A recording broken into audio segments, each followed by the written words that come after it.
આજે આપણે બનાવીશું દરેક ગુજરાતીઓની ફેવરેટ દાલ ઢોકળી। તો દાળ ઢોકળી બનાવવા માટે આપણે 1 કપ તુવેરની દાળ લઈશું।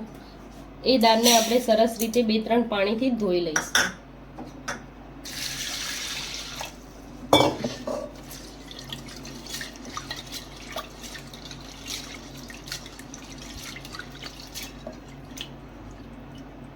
તો દાળ આપણી સરસ રીતે ધોવાઈ ગઈ છે। હવે આપણે એની અંદર 1 આંબલી અને 5 થી 6 સિંગદાણા નાખી અને 1 ગ્લાસ પાણી નાખી તેમાં મીઠું અને થોડી હળદર નાખી 3 થી 4 સીટી આપણે વગાડી દઈશું।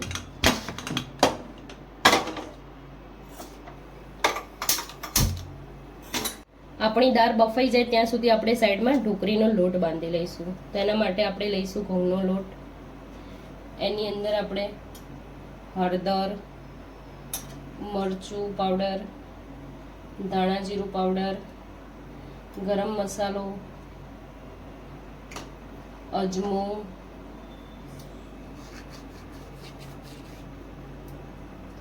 અને મીઠું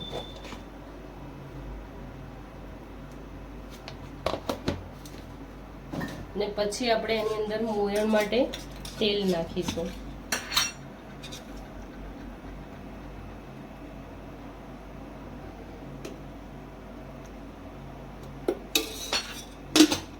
અને હવે આપણે આને ભાખરીના લોટની જેમ થોડો કડક બાંધી લઈશું।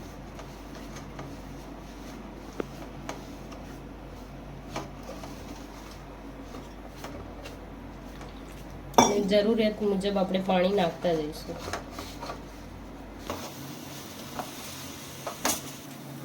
તો આપણો ઢોકળીનો લોટ સરસ રીતે જો બંધાઈ ગયો છે। હવે આપણે ઢોકળી વણીને તૈયાર કરી લઈશું।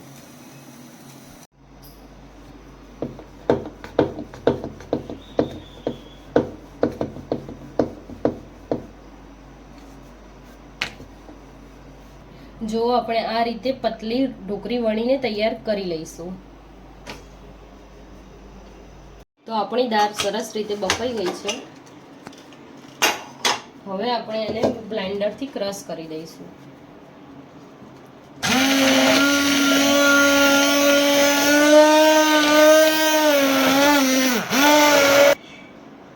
આપણી દાળ સરસ રીતે જો ક્રશ થઈ ગઈ છે। હવે આપણે એની અંદર મસાલો કરીશું। તો આપણે એમાં લીલા મરચાં અને ટામેટા,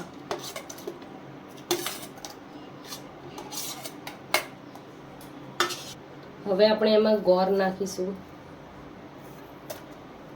મરચું પાવડર, હળદર, ધાણા જીરું પાવડર અને ગરમ મસાલો નાખીશું। હવે આપણે ગેસ ચાલુ કરી અને ત્યારબાદ આપણે તેમાં પાણી નાખીને એક ઉભરો આવે ત્યાં સુધી આપણે એને ઉકળવા દઈશું।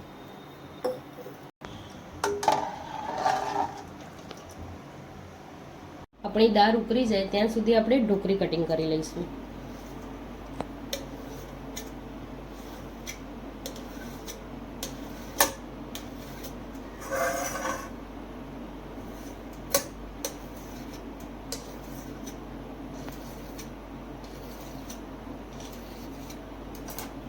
આપણી દાળ ઉકળી ગઈ છે। તો હવે આપણે એમાં ઢોકળી નાખી દઈશું અને વચ્ચે વચ્ચે હલાવતા પણ રહીશું જેથી કરીને ઢોકળી ચોંટી ના જાય।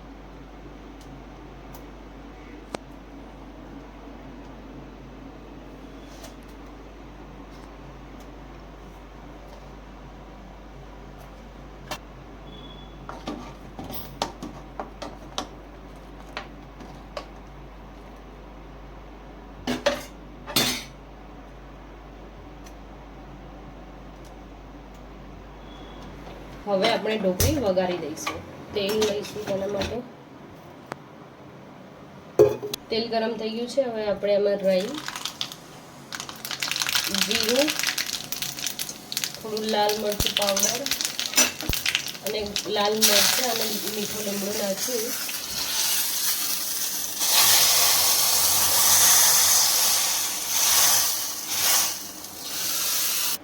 હવે આપણે કુકરને બંધ કરી અને એક સીટી વગાડી લઈશું. આપણી દાળ ઢોકળી તૈયાર થઈ ગઈ છે. તો હવે આપણે એને બાઉલમાં સર્વ કરીશું.